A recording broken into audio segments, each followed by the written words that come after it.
Hey, entrepreneurs, are you trying to make bigger profits in your small business?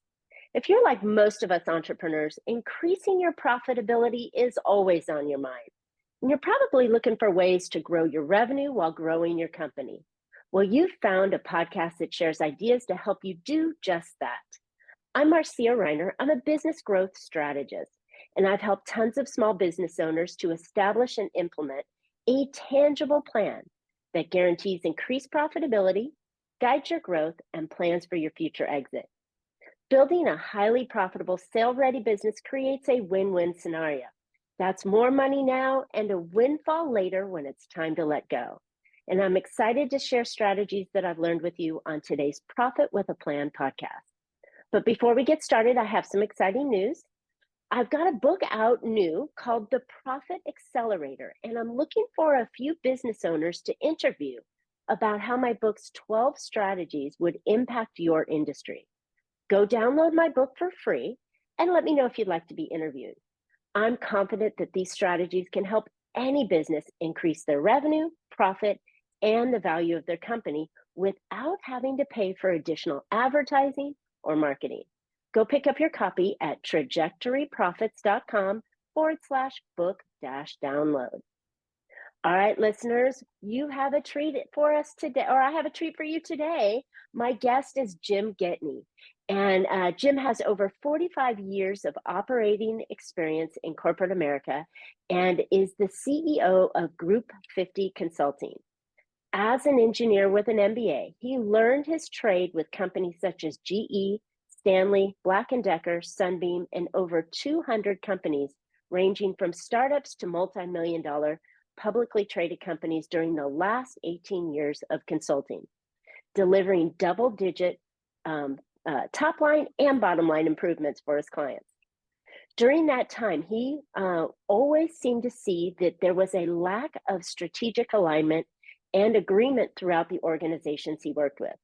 He also noted poorly executed technology and business processes always were the common denominator to failed strategies. From this, Jim created the business hierarchy of needs in 2013 and has used it as the framework for designing and implementing strategy with great success since then.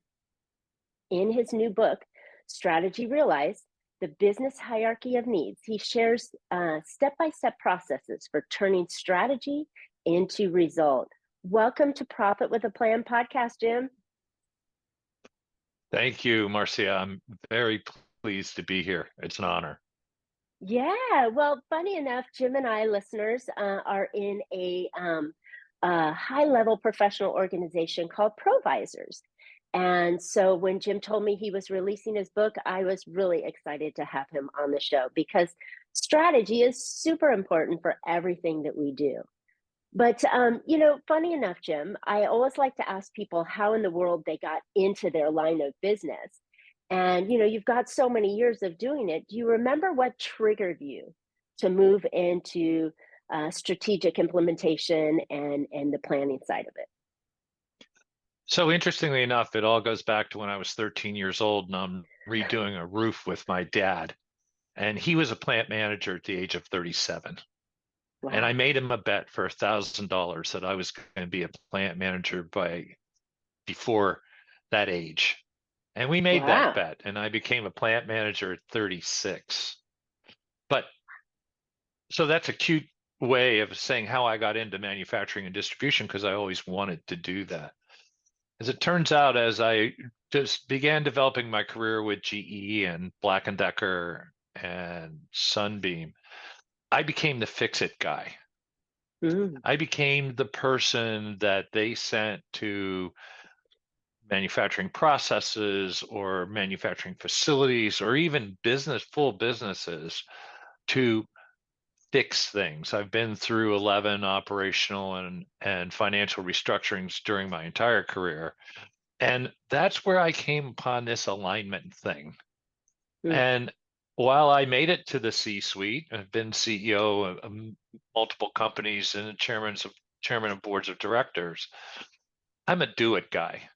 And so my passion is around helping organizations realize significantly better performance I love it. strategy and alignment to strategy are the key, and engagement of employees across the organization are the key to successfully implementing strategy. Well, I like it because I think of fix it guy as the guy that's the engineering guy that's going to go in and fix the process or fix the equipment. I don't think about how he's fixing the way the company moves forward. So that's a neat connection for me, is that you've got that fix it mentality for it, Well, and the experience, obviously. here's the other piece of that, Marcia. If someone engages us to do a project, and just for the sake of conversation, let's say it's $250,000 for the project, and we do projects that are even significantly larger than that. I want to know why I'm doing this project, and I want to know what the expected outcome is going to be for the project. And so in Group 50, we use strategy and something I'm sure we'll talk about called the most important goal as the litmus test to tell us whether our recommendations are actually going to deliver the results that the client needs. Now, notice I Mhm. said needs, not necessarily wants. If I There's can a difference. expand on that for a second, there's a Please, huge yeah. difference, right? So if I can take a project, a technology, for example, or a manufacturing process, and I can fix it. What does that mean? That means that I make it work better. But I might make recommendations to make it work better that don't fit the strategic need of the company. Okay. Explain. So I want to make sure that when we make recommendations, we're not only fixing something, but we're preparing it to be able to expand or to scale to meet the needs, the longer term needs of the company, which is defined by its most important goal and its business strategies. I Okay. love it. So you had introduced your new book, which congratulations. You'd Thanks. introduced your new book about, is it 12 strategies for growing your business? Mhm. Mhm. Each one of those strategies needs an implementation plan, Mhm. I Yes, suspect. hope is not a plan. I love Hope it. is not a plan. So Yes, you've got to have go the ahead. pieces to get you there and achieve that. Right. Right. So while I might have a great strategy to double the size of the business, for example, Mhm. let's, for the sake of conversation, say that my most important goal is to double the size of the business. How do I break that down into all of the things I need to do in order to Mhm. make that happen? What do I need? I need new products. I need new Mhm. channels of distribution. I need new customers. I probably need to upgrade my technology. I certainly need to redesign my organization and Yeah. likely get new people in the seats who are capable of operating a business twice its size, Yeah. right? And I Right. may need new manufacturing facilities. I may need new distribution facilities. I mean, let's face it, in a small business, entrepreneurs have a tendency to typically run things in their head. And my Yes. my experience, my experience, and there's no disrespect intended there at all, because small companies don't put in significant infrastructure until they need it. Right. What we do with the business hierarchy of needs is work with an entrepreneur to say, what's your most important goal? Mm. What does the business look like 5 years from now? And what are the things from the 29 elements in the business hierarchy of needs do you focus on first, second, third, fourth, fifth? And you may not even get to it until 3 or 4 years from now. But the business hierarchy of needs is about creating a foundation and a set of building blocks on that foundation in I order to love it. get you to your most important goal.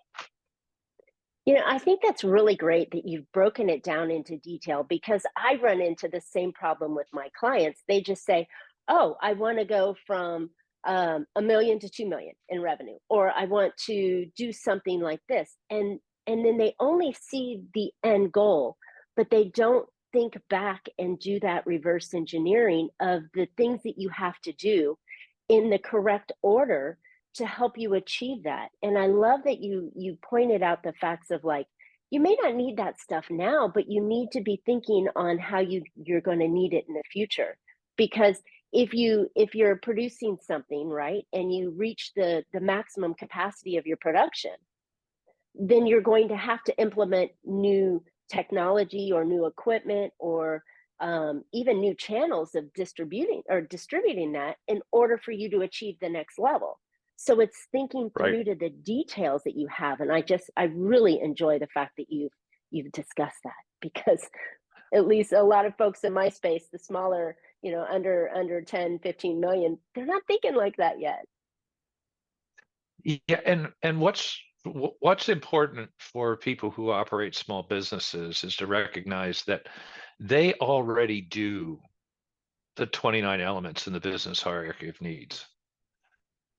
Whether it's compensation or it's identifying operating gaps or it's creating strategy or it's skill sets that are needed inside their organization, they're already touching on those elements. What the business hierarchy of needs allows you to do is to integrate all of those elements into supporting the most important goal. I love it. Okay. And I if I love want it. to go from $5 million to $10 million, well, how different is my business? How different does my business need to look in order to do it? And for some companies, going from $5 to $10 million may be nothing more than, opening up a new channel of distribution for an already successful product. But Hmm. even if it's just opening a new channel of distribution, they've got things they need to do inside of their business to support that. And it's Exactly. probably in market facing activities like marketing and sales programs and maybe adding additional salespeople. So while the business hierarchy of needs is built to be able to support companies or organizations of any size, what we do is we pick those elements that are appropriate for the size of the company. I like it. That was my next question is 29 seems like an overwhelming number. We know it's not because in reality, today's business owners are already doing it. They just don't realize or classify them in the correct terms. But when you get that alignment, right, you can move forward at a much better pace and with less challenges along the way. But my question to you would be, how do you choose the ones that are important to focus on? And do you have a couple of examples on how you would choose that? Sure, I do. It's all dependent on what the most important goal is. So let's talk That about that then. defined. Okay. So if my most important goal is to exit the business, I'm an entrepreneur. I own a company. I want to exit the business. I need to make decisions on what that goal, what exit means. Hmm. So if exit means that I would just want to take money off the table, all right, and I want the business to continue, then that's a completely different strategy than if my most important goal is to be able to sit on the beach drinking pina coladas all day long and maintaining a cash flow for the rest of Mm, my life. That right. requires a different business strategy. Sure does. Oftentimes, what we find in conversations is that entrepreneurs and owners of small companies don't want to ever leave, It's or my they're baby. I birthed frustrated. it and raised it. You betcha. Or they might decide that they're frustrated with the fact that what they're really good at is business development, and they're encumbered with all of this human resource and customer service stuff. If Right. their most important goal is to focus all of their efforts on business development, or perhaps to stay on board in the business, involved in the business as the chairman of the board, for example, each one of those most important goals requires a different strategy. Mm, And so what we very do important. inside the business hierarchy of needs is we take that most important goal and then we build the strategies to support it. I like to call the business hierarchy of needs as the politically correct way to say no. And what I mean by that is that people in the organization, whether it's 5 people or 5,000 people, very quickly learn that if what they want to do or what they're proposing does not help the business move toward its most important goal, they don't bring it to the table. Hmm. And I think I'll give that's you just interesting. go ahead. I was just going to say, I think that's really interesting is that many businesses, not all businesses, but many businesses, whether you're in the, we'll just call you under 10 million, under 15 million, whatever the number is, it's still relatively small. Many businesses drive for revenue or profitability, I see. They don't drive for a future of what they want to do, what their most important goal is. And I think that, well, I know that that affects everything that they do because they're not aligned, right? If that goal is to sit on the beach with a pina colada and have a cash flow, that means that they've got to have people in place and they become the figurehead, right? And not the active head. Versus if you want to pull money off the table, well, then you're pulling money off the table and someone else is probably going to take it over from there. um Yeah. different structures, and I think, and these are just two random examples, but I think it's absolutely necessary that the company recognize what their goal is and then build the strategy out like you're suggesting, and so many don't. So let's take the next step on this, Marcia, because I think you make an incredibly great point here. Let's assume that what I want to do is I want to pull back from the organization. I want to free up time. Mhm. And so perhaps my most important goal is to just do business development and make sure everyone else is doing all of the other things necessary to support the successful work I've done in bringing new business in. Most entrepreneurs, myself included, and I struggle with this, myself included, have trouble letting go. Okay. Yep. Yep. Now, if I implement a most important goal and I've got strategies underneath of it that support that goal, and I've got the people in my organization in alignment with that goal, and they each have tactics or objectives to accomplish that get us to that goal, I can, and this is the way we implement this, I can, as an entrepreneur, in infrequent meetings, maybe every couple weeks or every month, find out what the status of all those activities are. And if everything is moving according to plan, it becomes much easier for me to build a confidence level that makes it easier for me to begin to let go. Hmm. Yeah. Right? We call it a culture of strategic execution, but what it really is having everybody in the organization aligned to the most important goal and the business strategies that support it, and accountable to their personal or team goals and objectives. Hmm. And when that happens, it frees up huge amounts of time of an entrepreneur's time to be able to work on other things. Now, Of for course. some people like myself who would never retire, I want to write. That's a mindset gap. That's a Right, mindset gap, right? You know, right. you're thinking, well, what am I going to do? Or I can't let go, or I don't want to let go. Or in your case, and probably my case, we don't want to retire anytime soon. So if health allows and the capabilities continue, you can work into your 80s plus going. Um, but it means that you need to have the right people in the right roles doing the right things. And you, as the leader of the company, um, if you've hired right, you can instill that confidence in yourself that they can do it for you. And I think So, that's it. So it is up here first. I right, think it's a it big, is. huge step up here. But it's not just about hiring right. I use an But it's example, and having the strategy. yeah, it's having the strategy and knowing that everybody you've hired is accountable to that strategy Exactly. and aligned with it. Let me share some numbers with you. Inside Sure. the book, Gallup, the Gallup organization, who we all know, created a chart for the book, and it's around employee engagement. All Mm. right.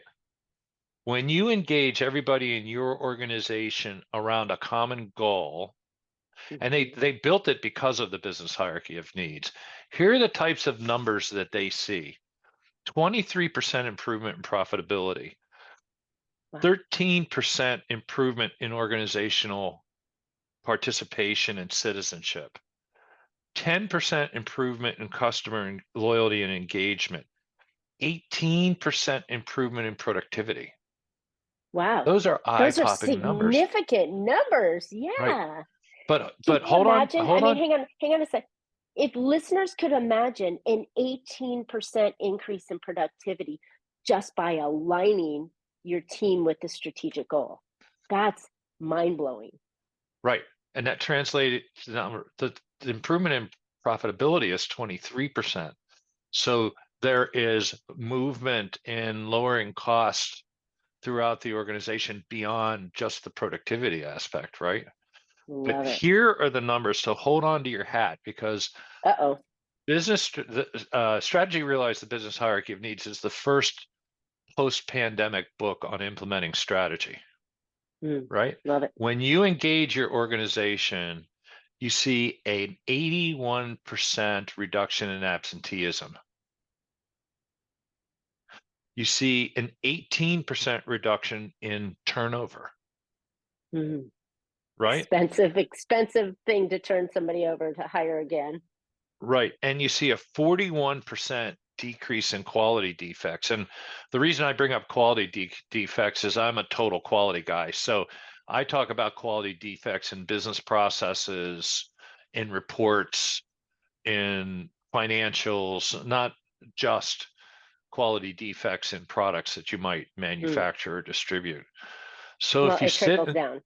yeah, it trickles down. So if you sit and think about it for a second, why wouldn't I want to engage the entirety of my organization into being aligned with and accountable to my most important goal and the strategies that support it? Love it.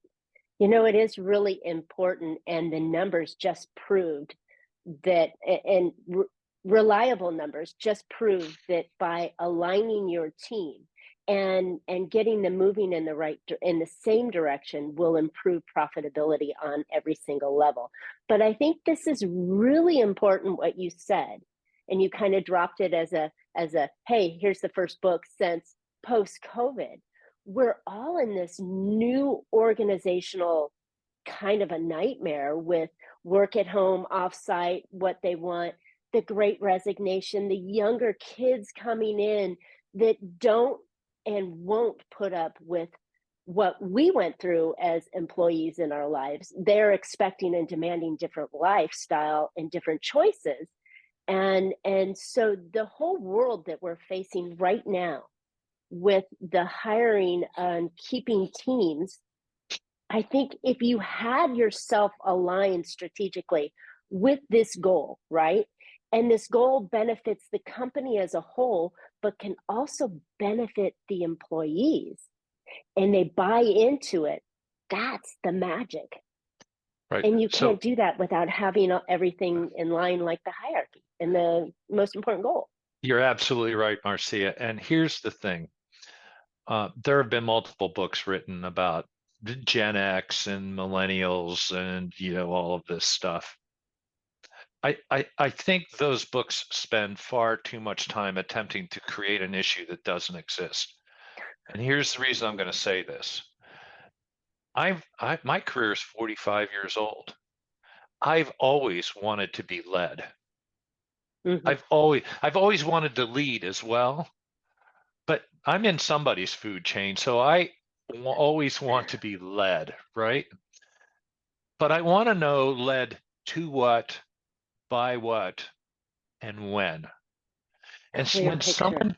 when someone gives me that picture, right? I know what to do. I have more confidence in what I'm doing.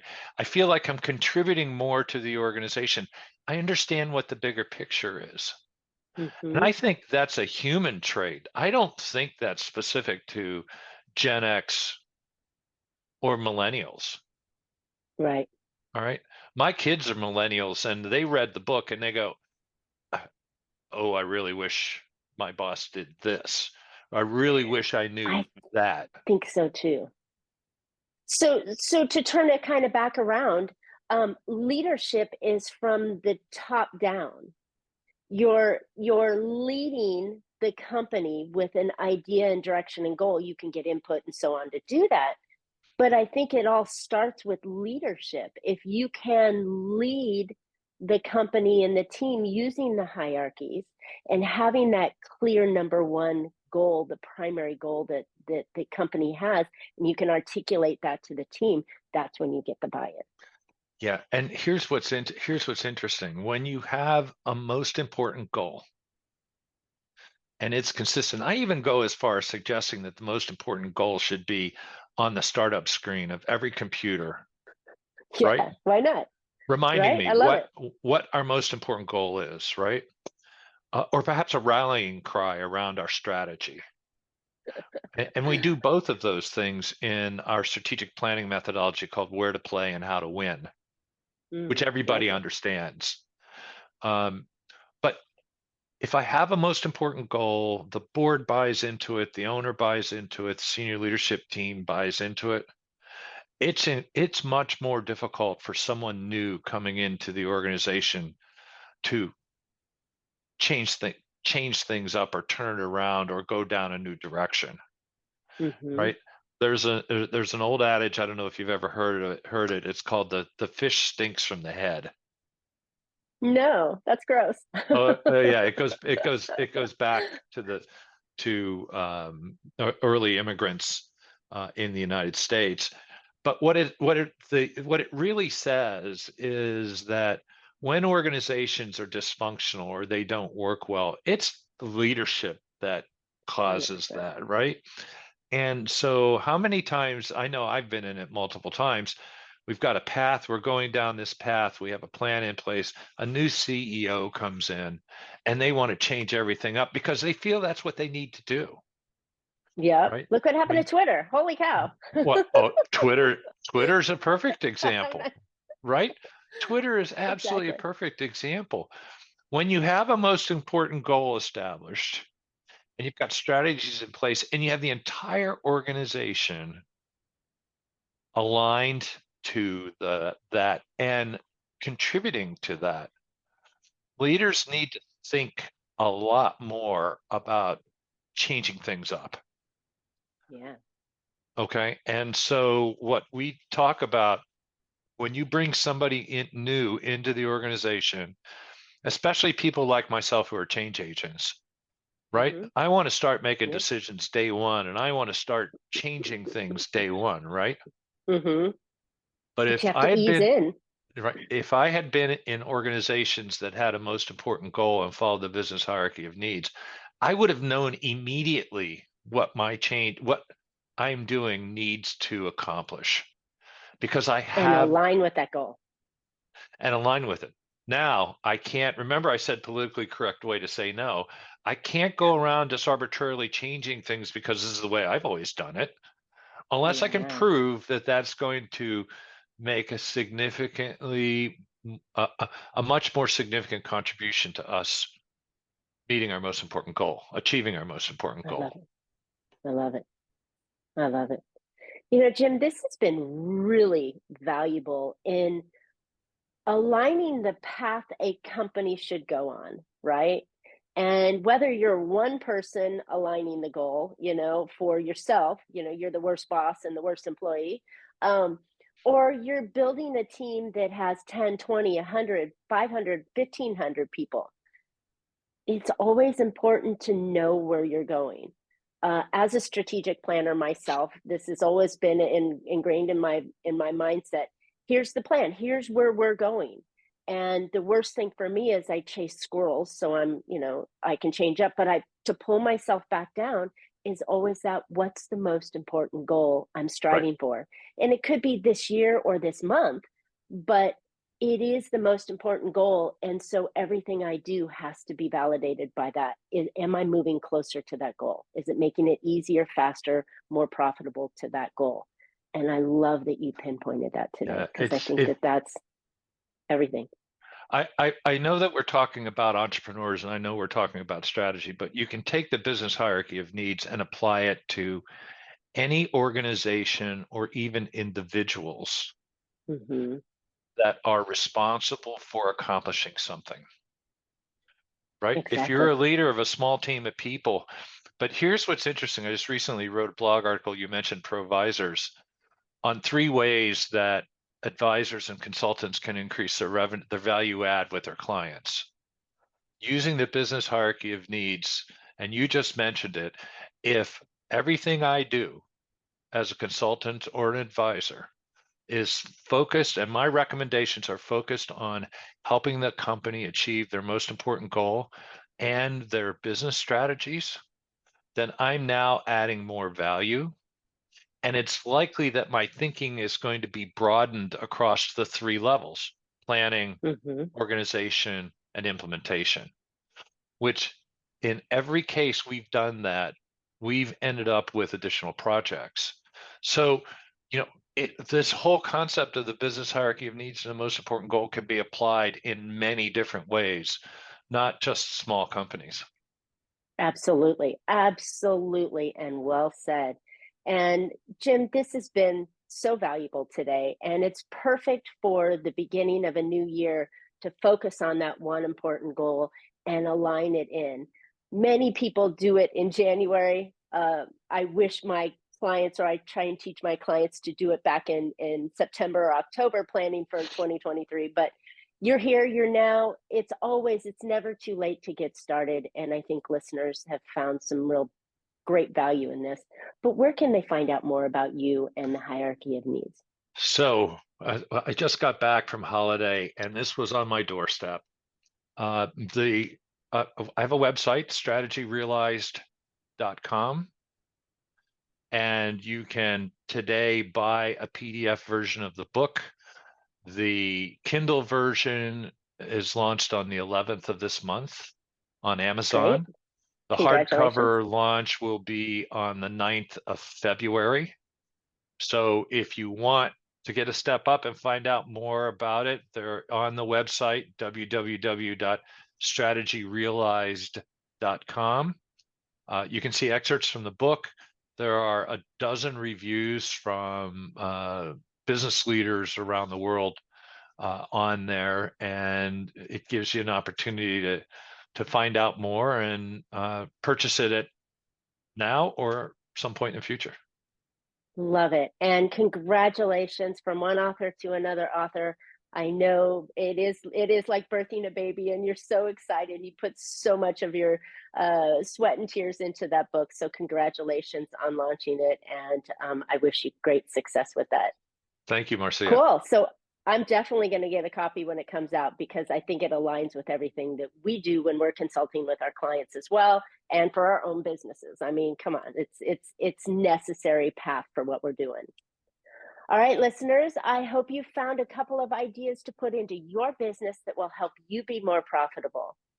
Now more than ever, it's important to focus on growing your business and its revenue. Don't forget to download my book and its 12 strategies that will dramatically increase your revenue, profit, and the value of your company without having to pay for additional advertising or marketing. Go pick up your copy at trajectoryprofits.com/book-download. And Jim and I would love to hear any questions, ahas you've gotten, comments. Tell us what hierarchy position you think you're in, or more importantly, share with us your most important goal. And Jim and I will comment on the chat and respond with you. And while you're at it, subscribe. You don't want to miss future podcasts. And as always, you can catch Profit with a Plan on any of your favorite podcast players. And we're looking forward to more great profitable information on next week's show. So until then, make your plans and profit with them. Thanks so much, Jim. You're welcome. It's been my pleasure, Marcia.